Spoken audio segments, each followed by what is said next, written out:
అదే అదే మొత్తం అంతా కూడా లీగల్ ఒపీనియన్ తీసుకోవడం జరుగుతుంది. తీసుకున్న దానిలో సెక్షన్స్ ఏమొస్తాయి అన్నీ కూడా మనం వేయటం జరుగుతుంది. అది సార్ ఇప్పుడు ఏంటి సార్ వీళ్ళకి ఏమైనా పాత గొడవలు కూడా ఏమైనా ఉన్నాయి అంటే ఒక యువతకి సంబంధించినటువంటి అంశంలోని ఈ గొడవ జరిగినట్టుగా చెప్తూ ఉన్నారు.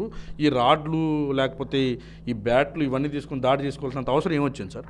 అంటే వీళ్ళు మనుషులు వాళ్ళు కొట్టుకోవడం ఏం జరగలేదు. ఓన్లీ ఫిజికల్గా అయితే ఏం జరగలేదు. ఓన్లీ కారు అద్దాలు మాత్రం పగలగొట్టున్నారు. ఒక బ్యాట్ ఉందే బ్యాట్తో పగలగొట్టారు అంతేగాని వేరేగా ఎవరిని కొట్టడం కానీ జరగలేదు. ఎవరు కూడా గాయాలేమి లేవు. సార్ ఏమన్నా రాజకీయ ప్రమేయం ఇందులో ఏమన్నా ఉంది సార్? అంటే ఎవరికి సంబంధించిన పొలిటికల్ ఇన్ఫ్లుయెన్స్ కూడా ఏమన్నా ఉందా వారికి వీరికి సంబంధించి ఏమన్నా? దీంట్లో ఎటువంటి ఇది లేదు, రాజకీయం సంబంధం లేదు. ఓన్లీ వాళ్ళిద్దరు కూడా ఫ్రెండ్స్. ఓన్లీ మహిళా సంబంధించిన దాంట్లోనే వీళ్ళు గొడవ పట్టడం జరిగింది.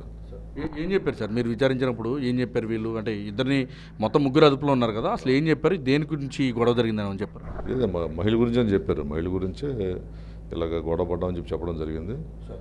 దాని వాళ్ళు ఫోన్లో చాటింగ్ చేసుకుని వాళ్ళు అక్కడికి రావడం జరిగింది.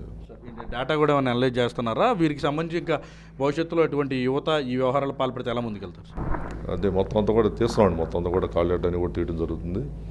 అలాగే కొంచెం పేరెంట్స్ కూడా కొంచెం వాళ్ళ పిల్లలు బయటికి వెళ్ళినప్పుడు వాళ్ళు ఏం చేస్తున్నారు, ఎవరెవరితో కలుస్తున్నారు అనేది కూడా కొంచెం గమనించాలి.